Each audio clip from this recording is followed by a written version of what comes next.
বরিশালবাসী খুবই খুবই ভালো, এবং ছিল আমি এর আগে এখানে ইউনো ছিলাম, ওই সময় থেকে আমার যে অভিজ্ঞতা এবং এখনকার অভিজ্ঞতা সম্পূর্ণ ভিন্ন।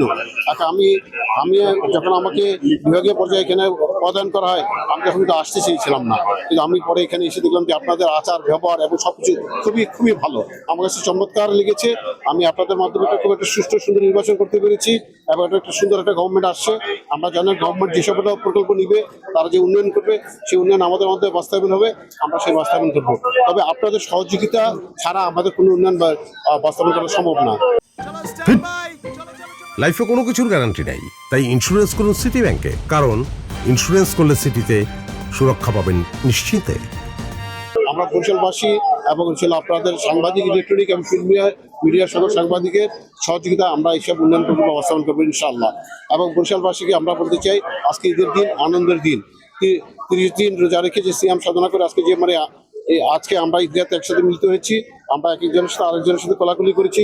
আমরা যে আমাদের মধ্যে যে ক্ষোভ বা যেগুলো কারো দেশ ছিল, সেগুলো ভুলে আমরা কোলাকুলি করে সব আমরা জনাঞ্জলি দিয়ে দিচ্ছি। আমরা ইনশাল্লাহ আমাদের রাজনীতিবিদরাও তারা একই সাথে তাদের যে ক্ষোভ বা তাদের যে বিভেদ, সেগুলি ভুলে গিয়ে আমরা দেশকে সামনের দিকে এগিয়ে নিয়ে যাবো ইনশাল্লাহ। ঈদ মোবারক সকলকে।